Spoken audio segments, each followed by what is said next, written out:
Vince Fisher stood at the window of his study, his piercing blue eyes fixed on the cityscape below. His fingers tapped an intricate rhythm on the windowsill, composing a melody only he could hear. The room was a testament to his success. Awards lined the shelves, and the grand piano in the corner gleamed under the soft lighting. Yet, despite his achievements, a nagging sense of unease had taken root in his mind. Over the past few months, Teresa, his wife of 15 years, had become a stranger to him. Late nights at the conservatory, hushed phone calls, and a growing emotional chasm between them had set off alarm bells in Vince's head. He was a man accustomed to control, to understanding the intricacies of complex musical scores. But now, the symphony of his own life seemed to be spiraling into discord. Vince's thoughts were interrupted by a gentle knock on the door. "Come in," he called, his voice steady despite the turmoil within. His assistant, Sarah, entered, holding a manila envelope. "Mr. Fisher, the information you requested has arrived." Vince nodded, taking the envelope without a word. Sarah, sensing the tension, quietly excused herself. Once alone, Vince opened the envelope, his heart racing despite his outward calm. As he scanned the contents, his worst fears were confirmed. Photographs, text messages, hotel receipts, all irrefutable evidence of Teresa's infidelity. The betrayal cut deep, but it was the identity of her lover that truly stung. Norman Vance, Teresa's boss at the local music conservatory.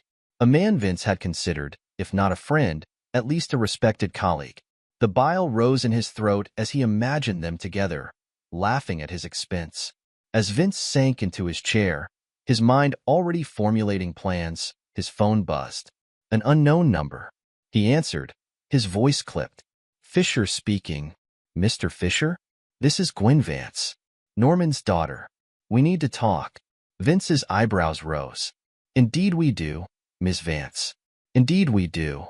An hour later, Vince sat across from Gwen in a quiet cafe, studying the young woman before him. She was the spitting image of her father, but where Norman exuded arrogance, Gwen radiated determination tinged with desperation. "I've been gathering evidence for months," Gwen said, her voice low but steady. She slid a USB drive across the table. "It's all here. The affair, the embezzlement, everything." Vince's eyes narrowed. "Embezzlement?" Gwen nodded, a bitter smile twisting her lips. "My father's been siphoning funds from the conservatory for years. Finances his little adventures, including the ones with your wife."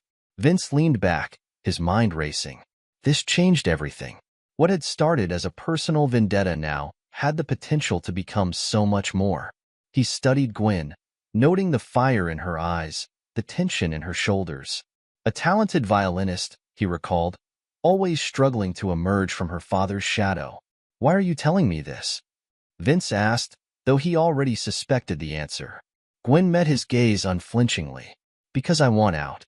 I want a chance at a real career, without his name hanging over me. And..." She hesitated, then plunged on. "I want him to pay for what he's done. To the conservatory, to you, to my mother, to me." Vince nodded slowly, a plan already forming in his mind. "I think we can help each other, Miss Vance. I have a proposition for you." As Vince outlined his plan, Gwen's eyes widened. It was audacious, potentially devastating, and utterly brilliant. By the time they parted ways, a pact had been sealed. Vince would ensure Gwen's future in the music industry, free from her father's influence. In return, she would help him orchestrate a symphony of revenge that would bring Norman Vance and Teresa Fisher to their knees. As Vince walked home, his step was lighter than it had been in months. The betrayal still stung, but now he had purpose. He would not confront them immediately. Oh no. He would bide his time, compose his revenge with the same meticulous care he applied to his music. And when the time came, the crescendo would be glorious. The annual charity gala at the city's renowned concert hall was in full swing. The cream of the music world mingled, champagne flutes in hand, their laughter and chatter forming a discordant symphony. Vince Fisher stood near the bar, a picture of composure in his perfectly tailored tuxedo. His eyes, sharp as ever, scanned the crowd, finally settling on Teresa. She was radiant in a crimson gown, her dark hair swept up elegantly. Vince's jaw clenched as he watched her laugh intimately with Norman Vance, their heads close together. The sight of them, so brazen in their affection, made his blood boil. But Vince was nothing if not a master of control. He took a sip of his whiskey, savoring the burn as he waited for the right moment. Across the room, Gwen Vance fidgeted with her clutch, her eyes darting nervously between her father and Vince. She wore a simple black dress, elegant but understated, a stark contrast to the opulence around her. Her role in tonight's performance was crucial, and the weight of it showed in the tension of her shoulders. As if on cue, Norman Vance stumbled away from Teresa, making his way towards the bar. His face was flushed, his movements unsteady. Vince raised an eyebrow. It seemed Norman had started the festivities early. Fisher, Norman slurred, loud enough to draw attention from nearby guests. He clapped a hand on Vince's shoulder, his breath reeking of expensive champagne. Just the man I wanted to see. Vince didn't flinch, his voice cool as he replied, Norman. Enjoying the evening, I see. Norman's laugh was too loud, too forced. Oh, immensely. But not as much as your wife has been enjoying her time with me.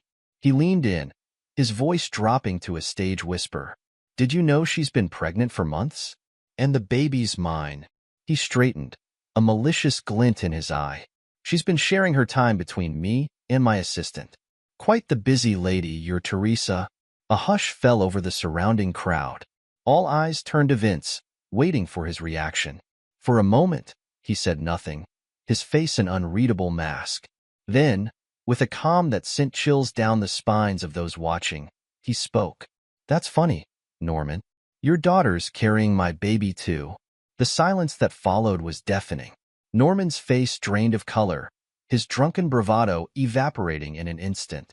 Before he could respond, a commotion at the entrance drew everyone's attention.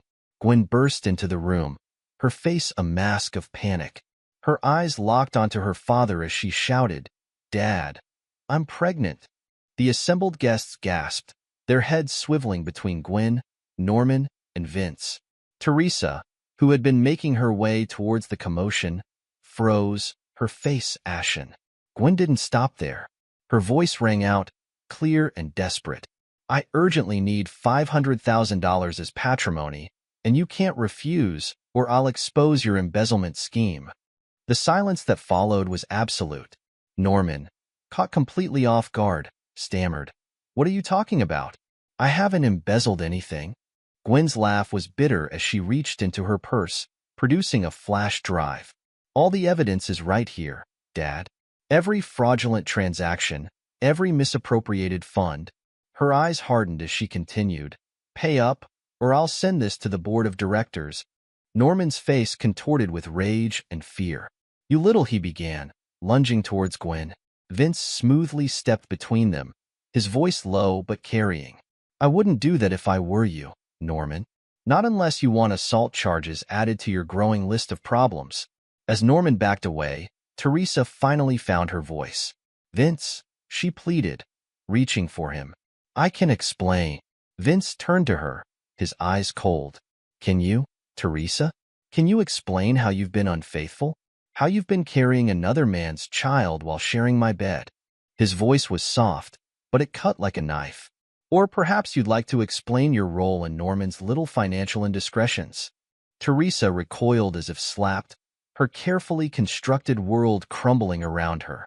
The guests watched in stunned silence, the gala forgotten in the wake of this unfolding drama. Vince turned back to Norman, who was now visibly sweating. You have a choice to make, Norman. Pay your daughter what she's asking, or face the consequences of your actions. I suggest you choose wisely. With that, Vince strode towards the exit, pausing only to address the shell-shocked crowd.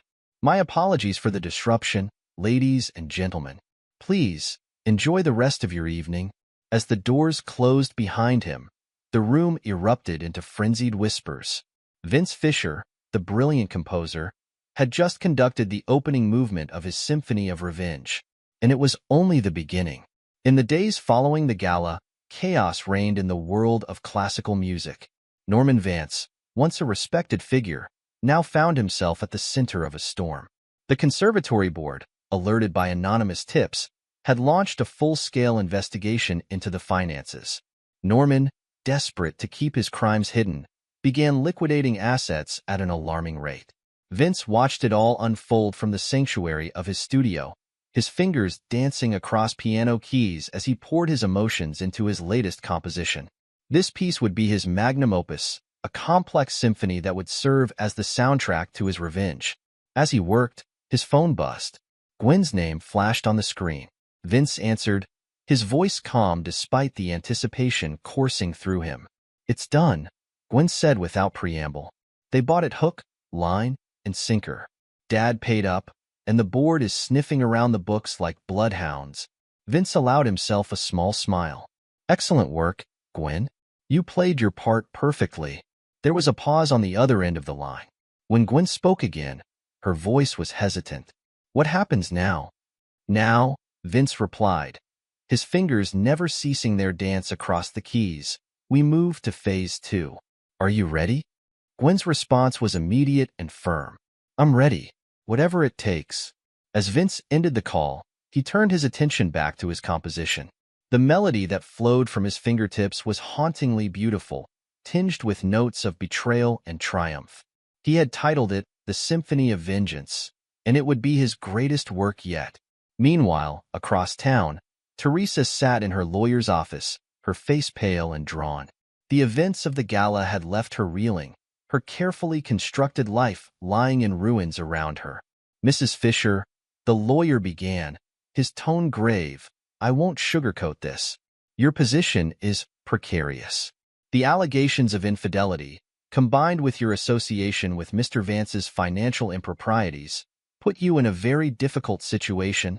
Teresa's hands trembled as she clutched her purse. "But I didn't know anything about the embezzlement," she protested weakly. "Surely that counts for something?" The lawyer's expression was skeptical. "Perhaps. But your involvement with Mr. Vance casts doubt on that claim. And then there's the matter of your pregnancy." Teresa flinched at the mention of her condition. The baby, once a symbol of her love for Norman, now felt like a millstone around her neck. "What should I do?" she whispered, her voice breaking. The lawyer leaned forward, his expression serious. "My advice? Get ahead of this. Call a press conference. Paint yourself as the victim. It might not save your reputation entirely, but it could mitigate some of the damage." As Teresa nodded numbly, across the city, Norman Vance was engaged in a heated argument with his own legal team. "You don't understand," Norman hissed, his face flushed with anger and fear. "If this gets out, I'm finished. My career, my reputation, everything I've worked for, gone." His lead lawyer, a stern-faced woman in her 50s, fixed him with a steely glare. "Mr. Vance, with all due respect, your career and reputation might be the least of your worries right now. We're talking about serious financial crimes. If the allegations are true, you're looking at significant jail time." Norman collapsed into a chair, his head in his hands. "It wasn't supposed to be like this," he muttered. "It was just a little creative accounting at first. Then Teresa came along, and I needed more to keep her happy, to keep up appearances." The lawyer's voice was cold as she interrupted him. "Save it for your confession, Mr. Vance. Right now, we need to focus on damage control. And pray that your daughter doesn't decide to release that evidence." As the sun set on the city, 3 lives hung in the balance. Teresa, once the adored wife of a musical genius, now faced a future as a pariah. Norman, the respected maestro, watched his empire crumble beneath the weight of his own greed and lust. And Gwen, the overlooked daughter, stood on the precipice of a new life, free from her father's toxic influence. And at the center of it all sat Vince Fisher, his fingers coaxing a haunting melody from his piano. The first movement of his symphony was complete, the stage set for what was to come. As the final notes faded into the twilight, a cold smile played across his lips. The crescendo was yet to come, and when it did, it would shake the very foundations of their world. As the premiere of The Symphony of Vengeance approached, Vince Fisher threw himself into preparations with single-minded focus. His days were filled with rehearsals, his nights with fine-tuning the score. The piece was his masterwork, a complex tapestry of sound that would tell the story of betrayal and retribution without a single word. Across town, Teresa and Norman huddled in Norman's office, their faces drawn with desperation. The aftermath of the gala had left them both reeling, their carefully constructed lives teetering on the brink of ruin. "We have to do something," Teresa hissed, pacing the room like a caged animal. "Vince is going to destroy us with this symphony." Norman nodded, his once proud posture now slumped with defeat. "I've been making calls, spreading some rumors about Vince's mental state, suggesting that his recent behavior indicates a lack of stability." Teresa's eyes gleamed with malice. "Good. What else?" "I've reached out to some key members of the orchestra, hinted that associating with Vince might not be in their best interest right now. A few have already agreed to pull out of the performance." A cold smile spread across Teresa's face. "Perfect, but we need something more direct." She paused, a plan forming in her mind. "The score. If we can get our hands on it." Norman leaned forward, intrigued. "Go on. We take it. Replace it with a blank one." Without his masterpiece, Vince will be humiliated in front of the entire music world. Norman's laugh was hollow. "And how do you propose we get access to it?" Teresa's smile turned predatory. "Leave that to me. I still have keys to the house." As Teresa and Norman plotted, Vince worked tirelessly in his studio, unaware of the storm brewing around him. His fingers danced across the piano keys, coaxing out melodies that spoke of pain, betrayal, and the cold satisfaction of justice served. The night before the premiere, Teresa crept into the house she once shared with Vince. Her heart raced as she made her way to his studio, praying he wasn't there. The room was empty, sheet music scattered across the piano. With trembling hands, she gathered the pages of The Symphony of Vengeance, replacing them with blank sheets. As she turned to leave, her eyes fell on a framed photo of her and Vince on their wedding day. For a moment, regret threatened to overwhelm her. Then she remembered Norman, the excitement of their affair, the promise of a new life. Her resolve hardened. She grabbed the photo and smashed it against the edge of the piano, leaving the broken pieces as a final act of defiance. The next evening, Vince arrived at the concert hall, his mind focused on the performance ahead. As he entered his dressing room, he immediately sensed something was amiss. His score was there, but it felt wrong. Opening it, he found blank pages staring back at him. A note fluttered to the floor. "Good luck conducting from memory, darling." For a moment, Vince stood perfectly still, his face an unreadable mask. Then, slowly, a cold smile spread across his features. He had anticipated this move, had prepared for it meticulously. Not only had he committed every note to memory, but he had also hidden backup copies with trusted friends in the orchestra. As he changed into his tuxedo, Vince's mind raced through the contingency plans he had put in place. Teresa and Norman thought they had outsmarted him, but they had merely played into his hands. Tonight, they would learn the true meaning of revenge. The concert hall buzzed with anticipation. The cream of the music world had gathered, drawn by rumors of Vince Fisher's groundbreaking new work. In the front row, Teresa and Norman sat, their faces masks of smug satisfaction. They exchanged a knowing glance as Vince took the podium, certain they were about to witness his downfall. As Vince faced the orchestra, a hush fell over the audience. He raised his baton, and without a single glance at the conductor's stand where the score should have been, began to conduct. The music that filled the hall was unlike anything anyone had ever heard. It began softly, a gentle melody that spoke of love and trust. Then, slowly, discordant notes crept in, building to a crescendo of betrayal and pain. The audience sat spellbound as the symphony told its tale of love, loss, and the bitter taste of revenge. In the front row, Teresa's smug smile faltered. This wasn't possible. How could he be conducting without the score? Her eyes darted to Norman, who sat rigid in his seat, his face a mask of disbelief. As the music swelled, reaching its emotional peak, Vince's eyes found Teresa's in the audience. The cold fury in his gaze made her flinch. In that moment, she realized the true extent of her miscalculation. Vince hadn't just composed a symphony. He had orchestrated their destruction. The final movement was a tour de force, a complex interweaving of themes that left the audience breathless. It spoke of triumph over adversity, of justice served, of a phoenix rising from the ashes of betrayal. As the last notes faded away, there was a moment of stunned silence. Then, as one, the audience rose to their feet. The applause was thunderous, a standing ovation that seemed to shake the very foundations of the concert hall.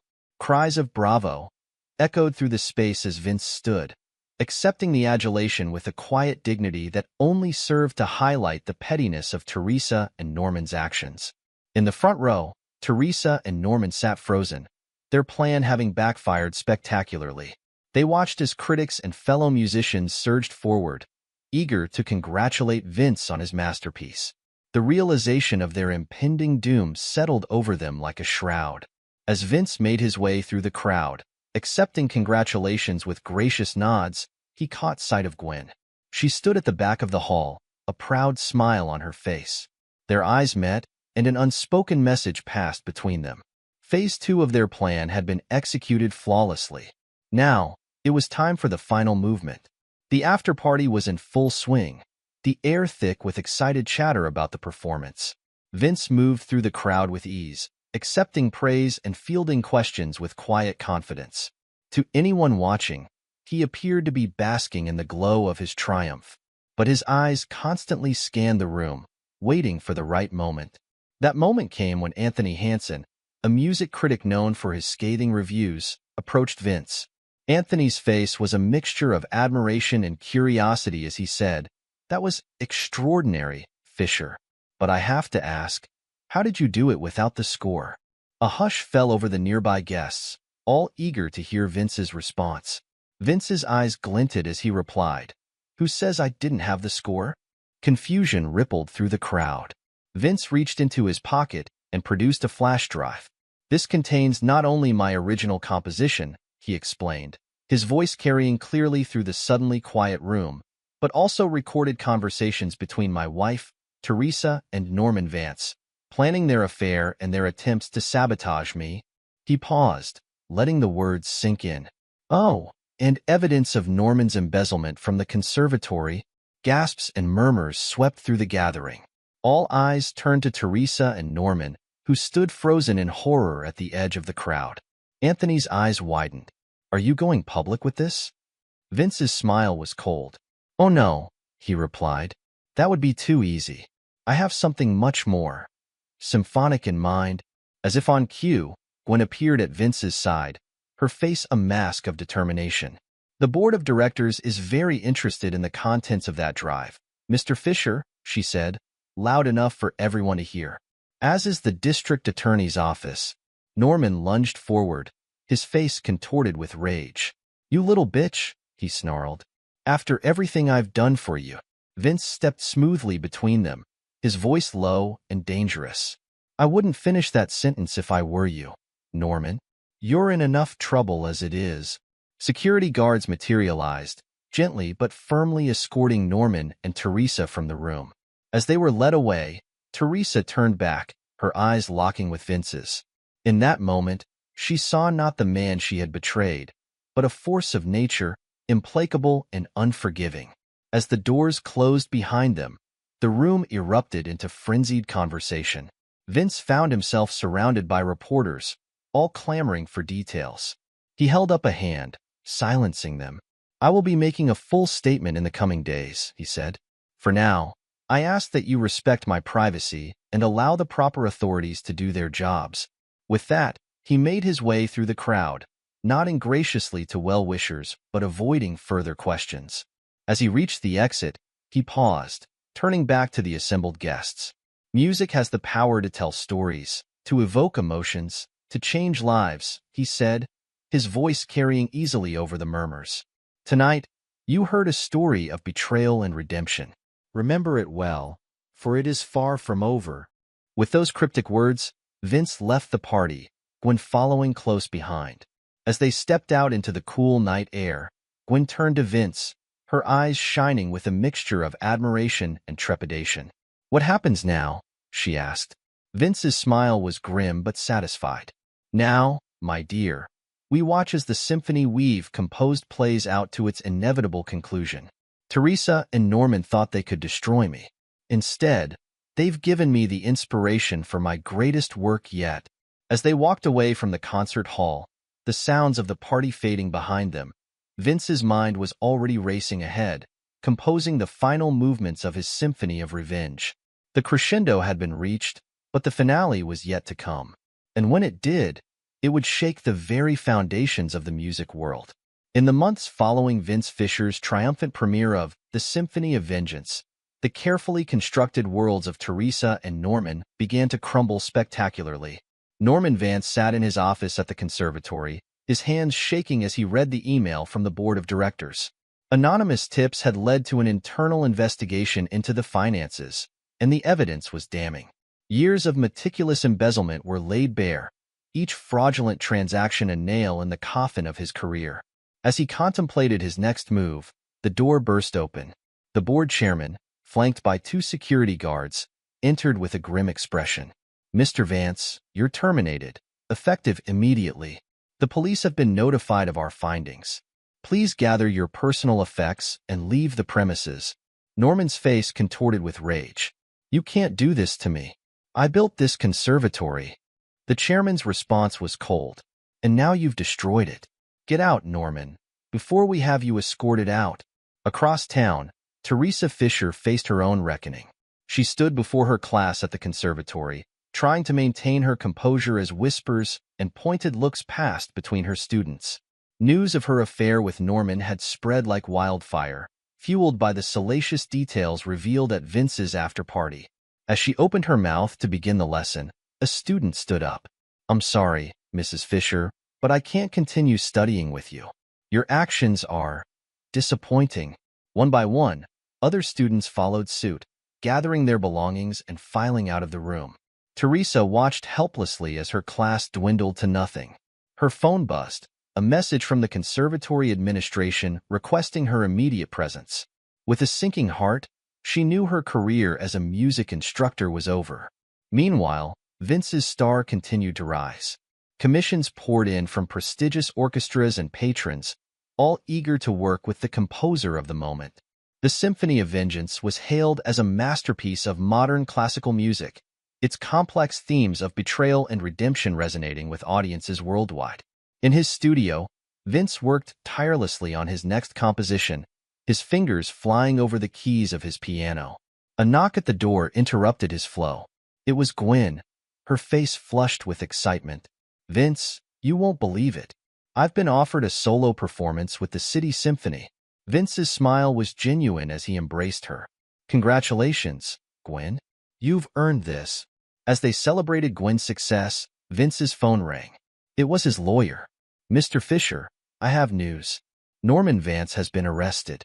The police investigation uncovered even more financial misconduct than we initially thought.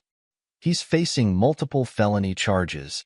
Vince's expression remained impassive, but a cold satisfaction settled in his chest. "Thank you for the update. Keep me informed of any developments." As he hung up, Gwen studied his face. "Is it over?" Vince shook his head. "No, Gwen.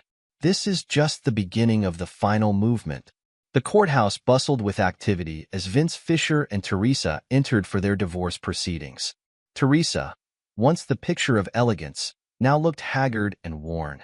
Vince, in contrast, exuded an aura of calm determination. Their lawyers squared off before the judge, their arguments echoing through the courtroom. "Your Honor," Vince's lawyer began, "while we acknowledge this is a no-fault state, we ask the court to consider Mrs. Fisher's conduct in the division of assets. Her actions directly impacted Mr. Fisher's earning potential and caused significant emotional distress." Teresa's lawyer countered swiftly. "The law is clear, Your Honor. Marital misconduct is not to be considered in the division of assets. Mr. Fisher's recent success does not negate the years Mrs. Fisher supported his career." The judge, a stern-faced woman in her 60s, listened impassively. When both sides had presented their cases, she spoke. "While I sympathize with Mr. Fisher's position, the law in this state is unambiguous. Marital misconduct cannot be considered an asset division. Therefore, I am ruling for an equal division of all marital assets. Vince's face remained impassive, but Teresa couldn't hide her relief. As they left the courtroom, Teresa approached Vince. Vince. He cut her off with a raised hand. Save it, Teresa. This changes nothing between us. In the weeks that followed, Vince was forced to liquidate several investments and sell their shared home. He watched as half of his hard-earned wealth transferred to the woman who had betrayed him. But Vince was nothing if not resilient. His talent, combined with the runaway success of The Symphony of Vengeance, ensured his financial recovery was swift. Within a year, he had not only recouped his losses but significantly increased his net worth. Teresa's story, however, took a darker turn. Struggling to cope with the loss of her career and reputation, she turned to gambling. What started as small bets to lift her spirits quickly spiraled into a full-blown addiction. Late one night, Teresa sat in a dingy casino, her eyes fixed on the roulette wheel. She had already lost most of her divorce settlement, but she was convinced her luck was about to turn. As the wheel spun, she pushed her remaining chips onto the table. "Everything on black," she said, her voice trembling. The ball bounced, slowed, and finally came to rest. Red. Teresa stared at the table, numb with shock. In a matter of months, she had squandered her entire divorce settlement. As the reality of her situation sank in, she buried her face in her hands and wept. Vince sat at his piano, lost in composition, when a commotion outside his studio door caught his attention. Before he could investigate, the door burst open, revealing a disheveled Teresa. Her eyes were wild with desperation, her once immaculate appearance now unkempt and haggard. "What have you done to me?" she demanded, her voice raw with emotion. Vince looked up from his work, his face a mask of calm indifference. "I've done nothing but create music, Teresa. Your choices led you here." Teresa's laugh was bitter and tinged with hysteria. "Don't play innocent," she spat. "You've ruined us. I've lost everything because of you." Vince stood, his presence suddenly imposing. His voice, when he spoke, was cold and precise. "No, Teresa. You ruined yourself the moment you decided to betray me. I'm simply conducting the symphony of your downfall." Teresa's anger crumbled, replaced by desperation. Tears streamed down her face as she pleaded, "Please, Vince. I've made terrible mistakes. I've lost all the money from the divorce. I need help." For a moment, something flickered in Vince's eyes. A memory of the love they once shared, perhaps. But it was gone as quickly as it appeared, replaced by a steely resolve. "Our marriage is over, Teresa. Your gambling addiction is not my problem. You made your choices. Now live with the consequences." Teresa stumbled back as if physically struck by his words. "How can you be so cruel?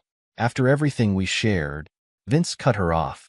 "Everything we shared was a lie, Teresa. You saw to that when you chose Norman over me. Now, if you'll excuse me, I have work to do." With that, he turned his back on her, returning to his piano. Teresa stood there for a moment, broken and defeated, before slowly making her way out of the studio. As the door closed behind her, Vince allowed himself a small sigh. The confrontation had shaken him more than he cared to admit, but he refused to let it derail his plans. The symphony wasn't over yet. The courtroom was packed as Norman Vance's trial reached its conclusion. Journalists jostled for position, eager to capture every moment of the once respected maestro's fall from grace. Norman sat at the defendant's table, a shell of his former self. His expensive suit hung loosely on his frame, his once proud posture now slumped in defeat. As the judge entered, a hush fell over the room. "Will the defendant please rise?" the judge intoned. Norman stood on shaky legs, his eyes darting around the courtroom, searching for a friendly face. He found none.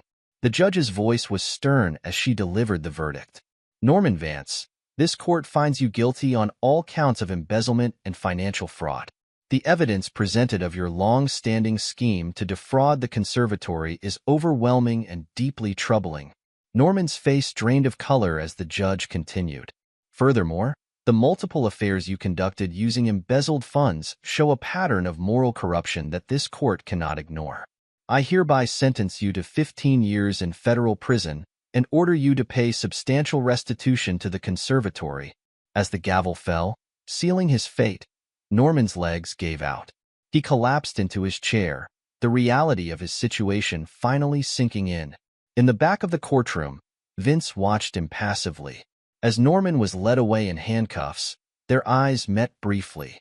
In that moment, Norman saw not the man he had betrayed, but the architect of his destruction. Outside the courthouse, Norman's wife faced a sea of reporters. Her voice shook as she made her announcement. "In light of recent events, I am filing for divorce from Norman Vance. I ask for privacy during this difficult time." As she pushed through the crowd, her face set in grim determination, Norman was loaded into a prison transport vehicle. The man who had once commanded respect in concert halls around the world now faced a future of disgrace and isolation. Months after Norman's sentencing, Carnegie Hall buzzed with anticipation.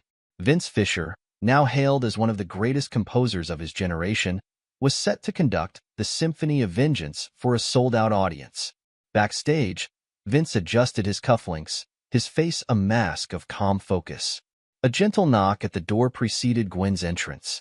She looked radiant in a sleek black gown, her violin case in hand. "Are you ready?" she asked, her eyes shining with excitement. Vince nodded, a small smile playing at his lips. "More than ready. This is what we've worked for, Gwen. Tonight, we close this chapter once and for all." As they made their way to the stage, Vince's eyes scanned the audience. In the front row sat several influential music critics and patrons, and there, in the back row, he spotted a familiar face. Teresa had scraped together enough money for a ticket, her haunted eyes fixed on the stage. Vince took his place at the podium, raising his baton. As the first notes filled the hall, he allowed himself to be swept away by the music.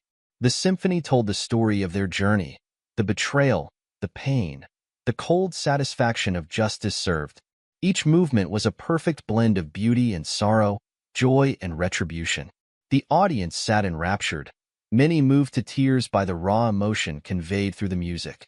In the back row, Teresa wept silently, the full weight of her actions crashing down on her as she witnessed the triumph of the man she had wronged. As the final notes faded away, there was a moment of breathless silence. Then, as one, the audience rose to their feet. The applause was thunderous, a standing ovation that seemed to shake the very foundations of Carnegie Hall. Vince turned to face the audience, his expression one of quiet satisfaction. "This piece," he announced, his voice carrying clearly through the hall, "is dedicated to all those who have faced betrayal and emerged stronger. May it serve as a reminder that even in our darkest moments, we can create something beautiful."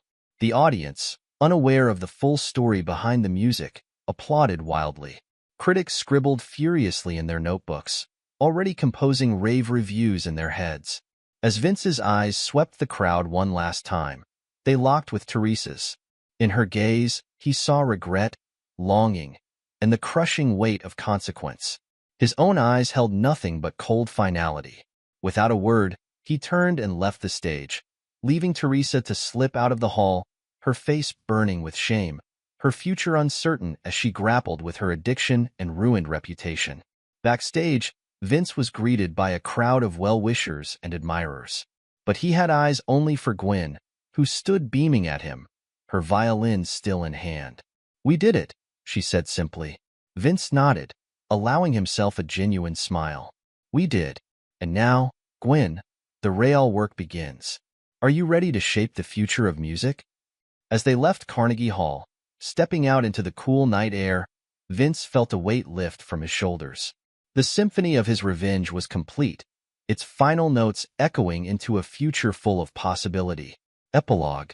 Years passed, and the ripples of Vince Fisher's Symphony of Vengeance continued to resonate through the music world. The piece became his most famous work, studied in conservatories and music schools around the globe. Its complex themes of betrayal, justice, and redemption sparked endless debates among music critics and scholars. Vince himself had become a legend in the classical music community. He continued to compose, each new piece a testament to his evolving artistry. Though the pain of betrayal never fully faded, he found solace in his work and in nurturing the next generation of musicians. His studio became a mecca for aspiring composers and performers, all eager to learn from the master. On a typical afternoon, Vince sat at his grand piano, his fingers dancing across the keys as he worked on his latest composition. The walls of his studio were lined with awards and accolades, silent witnesses to his triumph over adversity. As he played, his mind wandered to the events that had shaped his life and career. Across town, in a small, cluttered apartment, Teresa Fisher methodically tuned a battered upright piano. Her once manicured hands were now calloused, her designer clothes replaced by practical work attire. The irony of maintaining instruments for others, while her own musical career lay in ruins, was not lost on her. Teresa's fall from grace had been spectacular and complete. After squandering her divorce settlement on gambling, she had hit rock bottom. With no other options, she had taken a job as a piano tuner, her extensive musical knowledge now used for the most basic of tasks. The whispers and sidelong glances from clients who recognized her were a constant reminder of her past mistakes. Twice a week, Teresa attended gamblers' anonymous meetings, struggling to rebuild her life from the ashes of her mistakes. The road to recovery was long and arduous, but she clung to the hope of one day reclaiming some semblance of respect in the music community. As she worked, Teresa's thoughts often drifted to Vince and the life she had thrown away. News of his continued success was like salt in her wounds, a constant reminder of what could have been. She had tried to reach out to him several times over the years, seeking forgiveness or at least closure, but her messages went unanswered. Vince had closed that chapter of his life definitively. Meanwhile, in a federal correctional institution, Norman Vance stood before a group of inmates, leading them through a basic music theory lesson. His once commanding presence was diminished, his expensive suits replaced by a prison uniform. Teaching music to fellow inmates was a pale shadow of his former prestigious position, but it provided a bitter solace in the long days of his incarceration. The other inmates knew of his former status, and Norman endured their taunts and jeers with gritted teeth. He had gone from commanding world-class orchestras to teaching convicted felons how to read sheet music. It was a fall from grace so profound that Norman often woke in the night, his dreams haunted by the echoes of applause long silenced. His ex-wife, unable to bear the shame and scrutiny, had divorced him shortly after his sentencing. She had moved across the country, changing her name and severing all ties with her disgraced former husband. Norman's attempts to contact her had been met with silence, leaving him truly alone with the consequences of his actions. In a stark contrast to Norman and Teresa's fates, Gwen Vance had flourished under Vince's mentorship. She had become a celebrated violinist in her own right, her talent finally recognized outside her father's toxic influence. Her solo performances sold out concert halls around the world, and critics hailed her as one of the most exciting young talents in classical music. True to her word, Gwen had used her inheritance, the money Norman had paid her during their scheme, to establish a scholarship fund for underprivileged music students. The Gwen Vance Foundation provided instruments, lessons, and performance opportunities to talented young musicians who might otherwise never have had the chance to pursue their dreams. On this particular day, Gwen stood before a group of eager young violinists, guiding them through a master class. As she watched them play, she thought back to her own tumultuous journey. The pain of her father's betrayal and the risks she had taken in allying with Vince had all led to this moment, using her success to open doors for others. After the class, Gwen met Vince for their weekly dinner. It had become a tradition over the years, a time for mentor and protege to catch up and discuss their latest projects. As they sat in a quiet corner of an upscale restaurant, Gwen raised her glass in a toast. "To the symphony that changed everything," she said, her eyes twinkling. Vince clinked his glass against hers, a small smile playing at his lips. "To turning discord into harmony," he replied. As they dined, they discussed their upcoming collaboration, a new concerto that would showcase Gwen's virtuosity on the violin alongside Vince's innovative composition. It was a partnership born from shared pain and triumph, a testament to their resilience and artistry. The maitre d' approached their table, a nervous smile on his face. "Excuse me, Mr. Fisher, Miss Vance, but there's someone here who would like to speak with you. She says it's important." Vince and Gwen exchanged a glance, curiosity piqued. As they turned to look, they saw a figure standing near the entrance. It was Teresa, looking pale and uncertain. For a moment, time seemed to stand still. The three of them locked in a tableau that encapsulated their shared history: the betrayal, the revenge, the consequences, and the divergent paths their lives had taken. Vince's face remained impassive, but his eyes held a mix of emotions: surprise, a flicker of old pain, and something else, perhaps a hint of curiosity about what could have brought Teresa here after all this time. Gwen's expression was guarded, her posture tensing slightly as if preparing to defend her mentor if necessary. And Teresa, her eyes brimming with unshed tears, stood on the precipice of a moment that could offer closure or open old wounds. As Vince slowly stood to face this unexpected confrontation, the rest of the restaurant faded into the background. Whatever words would be exchanged, whatever resolution might be reached, it was clear that the final notes of their shared symphony were yet to be played. The legacy of the Symphony of Vengeance continued to unfold, its themes of betrayal, justice, and redemption echoing through the lives of all those it had touched. In concert halls and classrooms, in prison cells and humble apartments, the music played on, a testament to the enduring power of art to transform even the darkest experiences into something transcendent. This is where our story comes to an end. Share your thoughts in the comment section. Thanks for your time. If you enjoy the story, please subscribe to this channel. Click on the video you see on the screen, and I will see you there.